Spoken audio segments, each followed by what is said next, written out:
This is the Trillium Running Podcast, brought to you by Athletics Ontario. I'm your host, John Shep, and here we celebrate Ontario running and bring together voices from across the road and trail running world. We are making strides towards a thriving and inclusive running community, because running is for you, for all, for life.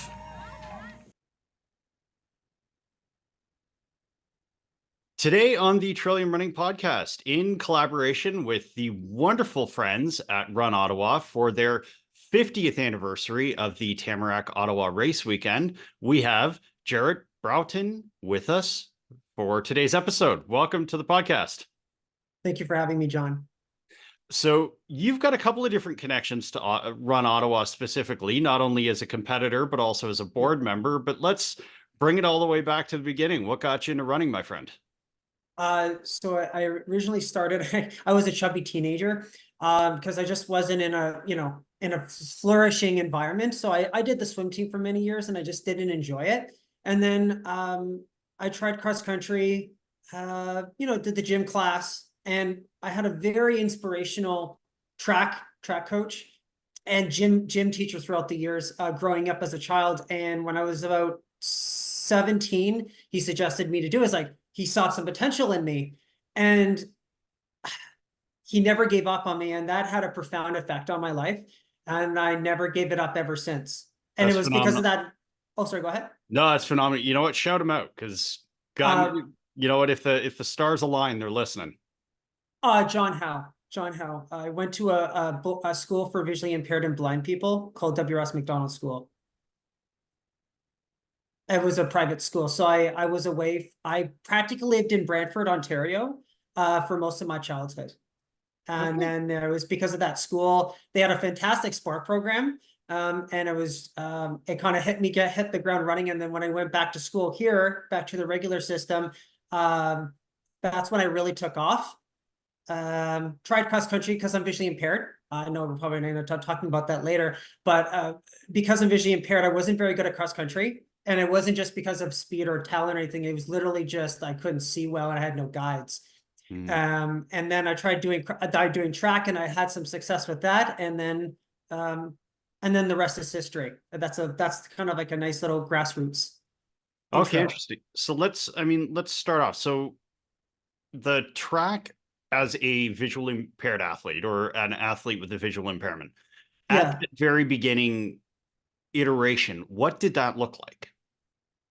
Oh, so first I'd had to decide, what classification I'm in. So for my vision category, I'd be a T3, so track 3. It's really hard to explain. So T1 would mean completely blind. T2 would be somewhat, you see only shapes. You can see a little bit, very near. I forget what it's called, but you have very narrow vision, so you have no peripherals.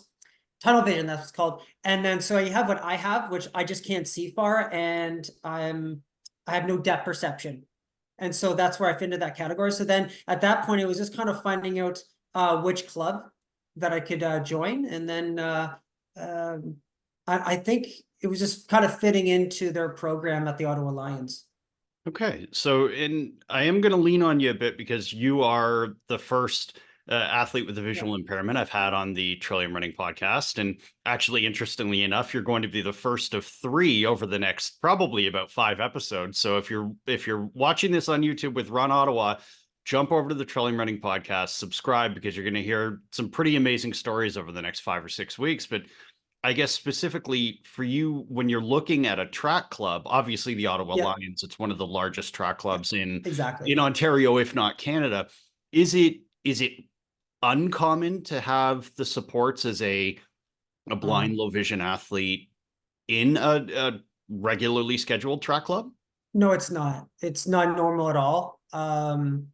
It just so happens that the coach I had, he already coached someone that was already blind in the past. So it was a little easier integration. The problem was Ottawa Lions, they kind of fit everyone into one. And they I call it the eggs at the wall theory, where you have no choice but to follow their workouts. And it's the egg that doesn't break that survives. So it's fantastic for speed development, but it's not good for an individual coach athlete. It's not customized for you. That's the limitation to it, but it's fantastic for community. Fantastic. So, okay, so you join the Ottawa Lions again. You're in Ottawa. You come back, and what does your development look like? It did start on the track, and how did that go along being a part of the club and then developing further from that? That's a good question. I kind of fell in love with, yeah. I started doing longer distances, and I was actually discouraged from the coach I had at the time, because I did a marathon at the age of 20. This is my first marathon at 20. And my coach at the Ottawa Lions, because they're biased towards the shorter distances, sprinting to about 5K, they cap out at 5K. And it was like, Jared, if you don't do this, you're going to lose that top end speed. You're going to lose some potential. But it was just, I just felt like I was good at it. So I was almost discouraged from doing long distances like the marathon or half. And so I kind of dabbled in the middle distance with marathon. Yeah, you kind of had your secret friend on the side was the marathon distance. Exactly. Yeah. Secretly, I had to do my training on the side. I ran into some injury. Dark alleys and Yes. just away from the eyes of the trackies. Yes, exactly. That's pretty much it. You summed it up nicely. Unfortunately, as a result, I got injured quite a bit. So in the first 5 years of running, I got injured quite a bit. Like listening to your body, self-discovery, kind of figuring what worked, what doesn't work. It was always kind of like how I wanted to make my coach proud. It was like, because I realized as a visually impaired person, this is very important for people to know, is that this was the one sport that I could do that I was better at than other people. So I can't play baseball, I can't play hockey, I can't play soccer, I can't play basketball like these regular sided people. So running is the one exclusive sport that you can do independently if you're in the right environment. And that's where I love the track, because it's in a controlled environment and it's very easy to see the lines and you're just going around in circles. Very interesting. Okay, so you're learning yourself 5 years now. Where does your mom come into play? My mom? Your mom. Oh yeah, my mom. Yeah, well, she was a track runner as well, actually, and she's the reason. It's kind of an interesting backstory. My mentor who got me into running actually coached my mom when she was a teenager, so it was like a small world. So she knew John Howe, because that's when she was younger. She knew John Howe, and that's how I got into W. Ross, because she knew him. So it was just kind of that connection and networking that she felt that I'd be better equipped to go to that school. But it was a hard road. But once I found running, it was like my escape. It was something I understood. I wanted to be like a student of it. And my mom was a big support of me going to competitions, my marathons. Yeah, and she tried to do it herself. She even got into triathlons near the end of her life. That's amazing. I was grateful that I've been able to work with my mom on and off for like 15 years. And so that connection, I know, is super important. And so to be able to run with your mom, that sounds, and to have a very similar, now please describe, if you don't mind, what the visual impairment, because it is genetic, if I'm correct. Yes, that's right. Yeah, it's all genetic and iridia. Yeah. So it's basically I have no iris. And so light sensitivity is a big issue. I have no depth perception. So running outside, so you can just imagine, kind of visualize this, is that everything seems flat. So I can't do trail running. I can't see roots, rocks. I've sprained my ankle more times than I can tell you. So that's probably my most common injury of all. And you find coping mechanisms for it. So for me, it's light sensitivity. I can't see far, so I can't drive. So like I take the bus, it's hard to see what bus the number is. It's hard for me to run in the winter, so I use the treadmill quite a bit. So one of my biggest tricks is doing loops. So because I fell in love with the track, I kind of just naturally, my natural inclination would be just to do loops, find a route and memorize the potholes. So I know exactly where they are and I jump. So I have like an eidetic memory. So growing up, I was forced to have a really good memory to not rely on visual stimulus. That's the easiest way I can explain it. Interesting. So a bunch of episodes ago on the Trillium Running Podcast, we had Aristotle Domingo, he's a double leg amputee, and he Oh, that's talked right. about, yeah, tremendous guy, great guy. And he talked about sort of what the brass tacks of him coming to a race, what that looks like. And I'd be interested to know. So if you've got, and you've described some of the training that you take and the special place that running has to you as a Mhm. result of the visual impairment that you have. But Yes. what does a typical race day look like for you? So if you've got a typical marathon, sort of Okay. wake up, you show up, as you said, you're probably taking public transit or someone's taking you to the start Yeah. line. What does a race day, marathon day look like for you? Uh, I'm pretty, I think I'm pretty average in the average person. So for example, when I PB'd in the marathon, I had two guides. So I connected. So in Toronto, I PB'd in Toronto, just as an FYI. So I connected with a running group. Well, first I connected with Achilles, and then Achilles connected me with a running group in Toronto. And then that running group connected me with two runners because, I'm around the 3 hour marathon level. So they Mhm. found two guides that they would do one half of it with me. And then the second guy would do the last half. And then so the beginning of a race would be some dynamic drills, the ABCs, leg swings, getting the legs, probably a mile jog with some strides. And then we would try to get to the start line at least, I don't know, at least 15 minutes before the gun. Just so that I'm comfortable. I'm not trying to navigate through people because that takes a lot of energy out of me and focus. So my least favorite part of a race is not even the end or the fatigue or the discomfort. It's literally the beginning of the race, the Mhm. mass start. That is the hardest for me to navigate, as you can just imagine. I mean, you could probably understand. Well, and so how many have what's sort of been the best experience at a start line for you? Because you've done a number of marathons. Have you had one that sort of stands out as the race did X and therefore it made that start line significantly more comfortable? Uh, I think one of them was when I started closer to the front, so that people like, if you start out right away, then there's less people trying to pass you. Yeah, I think that's the best. It's just that mass starts of all marathons are always chaotic, right? Mhm. There's hard one that stands out the most, except there was one time when we tried to get up as close as possible, or we tried to stick closer to the pace bunny. So that was the trick, because no one would purposely try to pace the pace bunny because everyone's trying to stay behind the pace bunny, right? I'm not sure if that makes more sense, because like no one's trying to pass you unless you're purposely too slow near the front. Okay, interesting. Yeah. And when you're running with the guide, how does that relationship, how does that interaction work between you and the guide runner? Uh, so it depends on how much vision you have. So if someone can't really see anything, then they have to be tethered, right? Uh, I have enough vision where it's literally just I need to draft off someone. So whatever, if they're jumping over potholes, I know I trust them. So I'm basically right behind them, Okay. or someone's right beside me, and then they'll just point it out like, oh, there's a divot there, jump left, right, like those little things. Oh, a railroad track in Toronto, or Yeah, or streetcar tracks big is arcs. Yeah. ubiquitous at the waterfront marathon. Yep. Oh, so all of those things. So those ones are like, okay, railroad tracks coming up. So if I don't know the route very well, that's when I need the most guidance. So if I've done a route like Ottawa several times, then I kind of get used to it because I've done those routes before during my own long runs. So there's a little bit of familiarity and confidence that goes into it. So it's not enough to just look at the map. You have to kind of do the route a few times either, but that's kind of easier said than done, especially for places like Boston.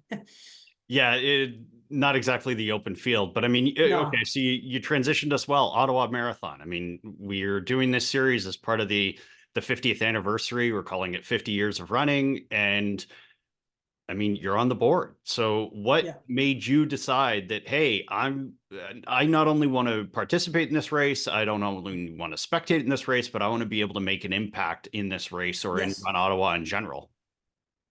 Oh, I just, because I'm a running coach, I felt like this was a perfect chance for me to show my credibility to people in the community that, man, this guy's on the board. This guy knows what he's talking about, right?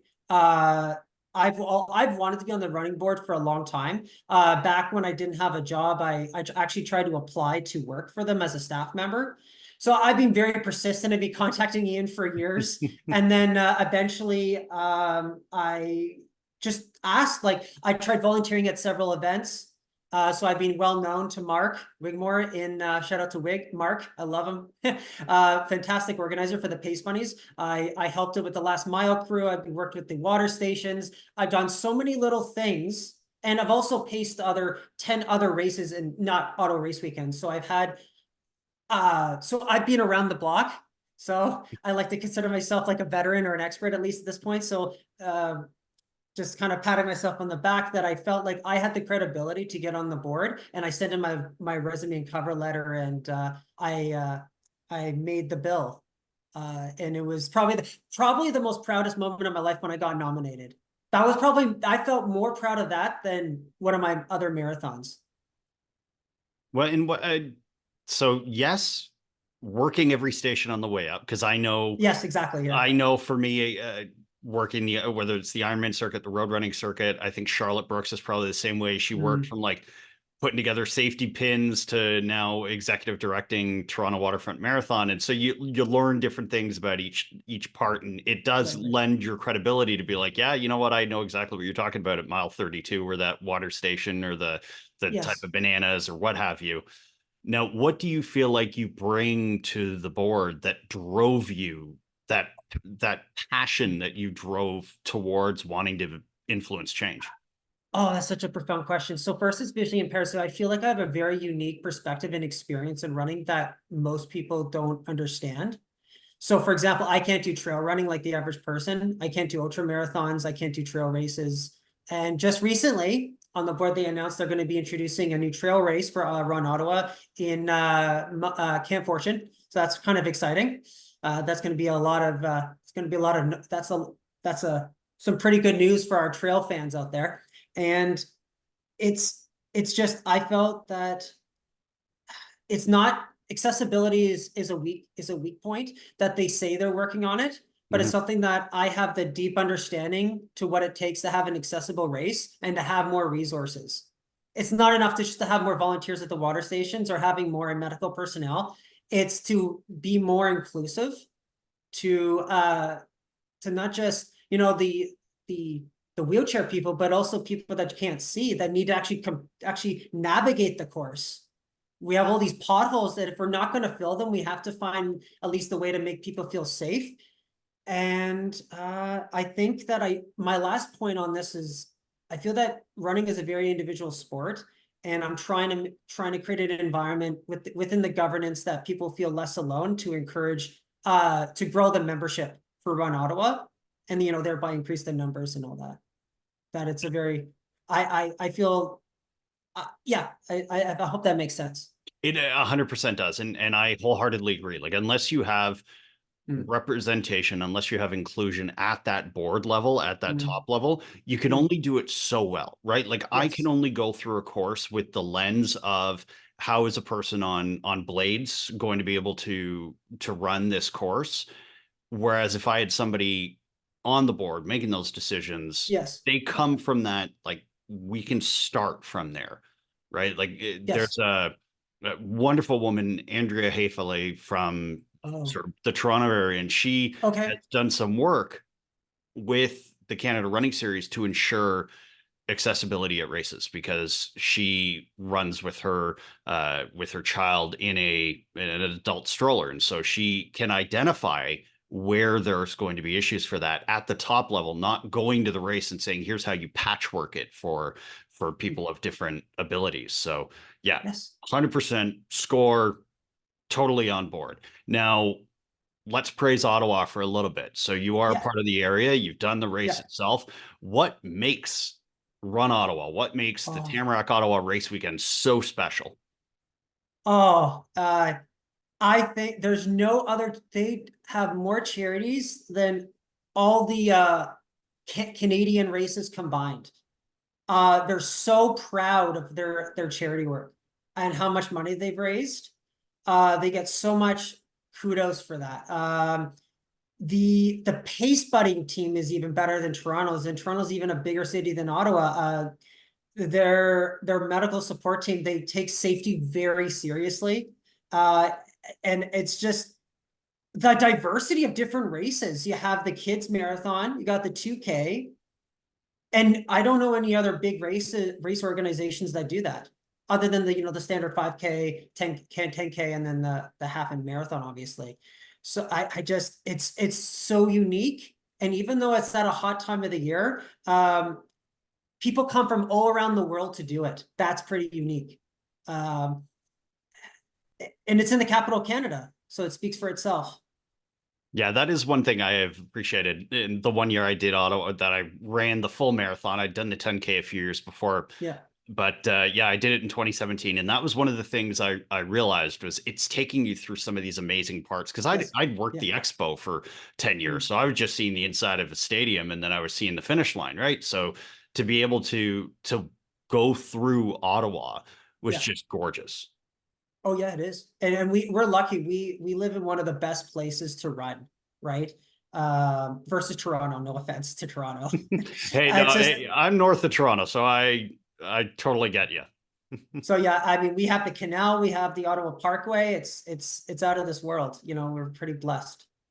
Yeah, I got to get back out there, because the last time I was out there was after the hurricanes and Gatineau Park was closed. And I mean, hey, we're not even talking about our friends from Quebec, right? Like the Ottawa Marathon stretches into, Quebec, you go through 2 provinces. So yeah, no, it's pretty neat. That's a rare occurrence as well. Yeah, it's an impressive race. Also, it's also a credible course, right? It's IAF certified. So the national championships for the 10K happen here. It's accountable for a world record. I mean, that's pretty cool to have a course that counts as a world record course. That's pretty neat. And I love that it's not just flat. There's a little bit of variation. There's some downhill, there's some uphill. You get the scenic routes like you were just talking about. And you will always have someone to run with. You will rarely be alone in that race. That's what I love about it, the camaraderie. Yep. Wholeheartedly agree. We're gushing over Ottawa. It's an amazing race. But Jared, what are you looking forward to for 2024? What's on your dance card? I'm doing my first Boston, so it's a big deal. Yeah, as it should be. Yes. And how are you feeling about it so far? Oh, I'm excited. To be honest, I'm not that nervous, because my coach said, you should kind of treat it like a celebration. Like Boston, to a lot of people, especially our listeners, it's like the Olympics. It's our Olympics. It's the one marathon you have to qualify for that you can't win a lottery for. It's that special, and it's been on for 128 years. There's no other marathon that is that old. So it's a point to point. It's so unique. It's just I'm trying to put less pressure on myself to not aim for a specific time and just have fun, but also it's a special type of training Boston is. It's the one, like most of it, apparently half of it is like downhill. And so people are like, oh, that's going to be easy. But actually people say that Boston's actually hard because of the downhills, not because of the uphills. So it's a very prestigious race. And so I'm excited. Well, you know what? Best of luck to you. And it's amazing how fast this conversation's gone. And I very much appreciate you taking the time, Jared. I cannot have you leave, though, without doing our stride questions, which will probably be a part of your training for Boston. But for the Trillium Running Podcast, our stride questions are rapid fire questions to end off on a good note. And my friend, question 1, what does running mean to you? Freedom and community. Both solid answers. Question 2. First one's a bit of an easy one, so I'll skip it. So what's your favorite race in Ontario? Ottawa Marathon. Or your favorite place to run? Maybe we'll stick with that one. I just love running on the canal when I'm there in the area. I just love running the Ottawa Canal. So let's put that. Yep, 100%. Unless it's being occupied by geese, in which case it's one of the scariest places on the planet. Or a bunch of ice that melts, or there's a pond of water there. So yeah. Oh, Lordy. You know what? Canadian geese, it was really bad marketing that we took ownership of those things because. I know. Dangerous. Question 3. What is the best book you've recently read or podcast you've recently listened to? Oh, that's such a good question. I'm going to say the Endure by Alex Hutchinson. Yep. You know what? Solid one. We actually had him on the podcast last summer Great guy. for the 5-year anniversary, and it's very interesting to see how he's sort of developed his thinking since that book, because he doesn't write many books. I mean, he No. did tons of articles, prolific writer, but I mean, that was sort of his, I'm putting this out there. And so it's very interesting to hear him talk about that. Again, hint, hint, Please. Trillium Running Podcast, back episodes, everybody. Right. Question 4. So you've got this as a coach, as an athlete. What's your best advice for a new runner? Take it slow. Literally, it's no pun intended. It's a marathon, not a sprint. And enjoy the process, because don't just think of it as, you don't have to be fast to be a good runner. Absolutely. It's fun to go fast, but you don't have to. Yeah, you don't have to. And I love that freedom about it. Well, Jared, can't have you leave without our final question. What was one good thing about your day? Being on this podcast with you, John.